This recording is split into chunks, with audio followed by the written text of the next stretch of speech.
que nous connaissons par cœur. Il s'agit de terre qui peut faire pousser et d'autres par contre qui étouffent les graines et donc qui ne produit pas de fruits. Et Jésus, à travers cette parabole, voulait s'adresser à chacun de nous pour que nous soyons de bonne terre.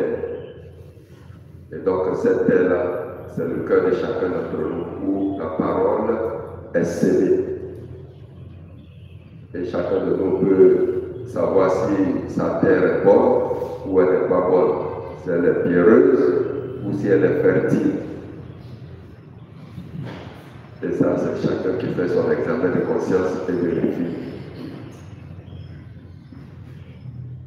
Bon, mais c'est qu'il y a, on va dire, il y a des situations qui peuvent faire que notre terre sera fertile ou non.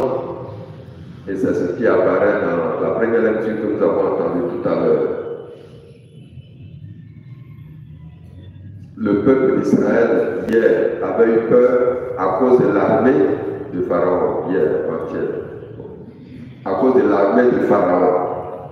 Quand ils ont vu l'armée qui venait derrière eux, ils ont pris peur, ils ont paniqué, et la peur a fait qu'ils ont pratiquement renié Dieu. Ils auraient préféré même mourir en esclavage en Égypte que de mourir dans un désert. Aujourd'hui, une autre situation s'offre à eux. C'est quoi? C'est la faim. Ils ont manqué de nourriture. Et devant la nourriture qui manque, ils ont perdu le contrôle. À tel enseigne qu'ils se sont encore adressés à Moïse et directement à travers Moïse à Dieu, avec des paroles fortes, des paroles dures, comme quelqu'un qui a faim et qui n'arrive pas à avoir la nourriture. D'ailleurs, dans la formation, dans l'éducation, il y a des pôles où on peut mettre l'accent pour voir la personnalité de quelqu'un. Et la faim fait partie.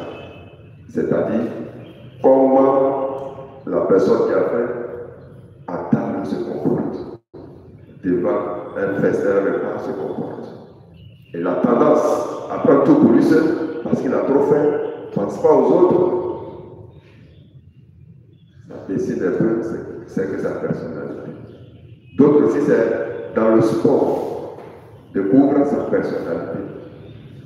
D'autres, c'est devant l'argent, ainsi de suite. C'est des points pour la formation de la personnalité de quelqu'un. Quelle que soit ta faim devant la nourriture, tu vas pouvoir te maîtriser. Si tu n'arrives pas à te maîtriser, c'est quelque chose qui ne va pas. Et c'est ce que le peuple d'Israël nous enseigne ce matin. Ils n'ont pas pu se maîtriser. En Égypte, on était mieux là-bas. Même si on était en esclavage, on avait des marmites de viande. On mangeait à satiété. Toi, tu nous as envoyés dans ce désert-là pour que nous mourons de faim. On n'a rien. Ils ont oublié encore que Dieu avait des cheminements avec eux. Ouais, dans le cheminement spirituel, il y a des moments difficiles et il y a des moments aussi de joie. C'est comme ça qu'il faut comprendre. Alors, devant les moments difficiles comme la faim, est-ce qu'il faut se dire que Dieu n'est plus? Et puis, il est là quand tu es bien rassasié. Vous voyez, on est d'accord avec nous-mêmes. Même dans la faim, Dieu est présent. Et donc, il ne faut pas perdre le cœur quand ce moment-là arrive. Or, Israël a perdu le cœur. Mais à la suite, qu'est-ce que Dieu leur a donné à manger? Une viande rare. Pour ceux qui connaissent la viande de Caïn, c'est dans les lieux privilégiés qu'on mangeait. Bon, c'est petit à petit que ça a de descendre dans les lieux moins privilégiés. Mais aujourd'hui même, c'est un petit oiseau, mais son prix, son prix. Ouais. Dieu vous donne une bonne viande comme ça, et vous n'êtes pas reconnaissant. Et ça, c'est l'homme. L'homme d'hier n'est pas différent de l'homme d'aujourd'hui. Il faut lui faire du bien aujourd'hui.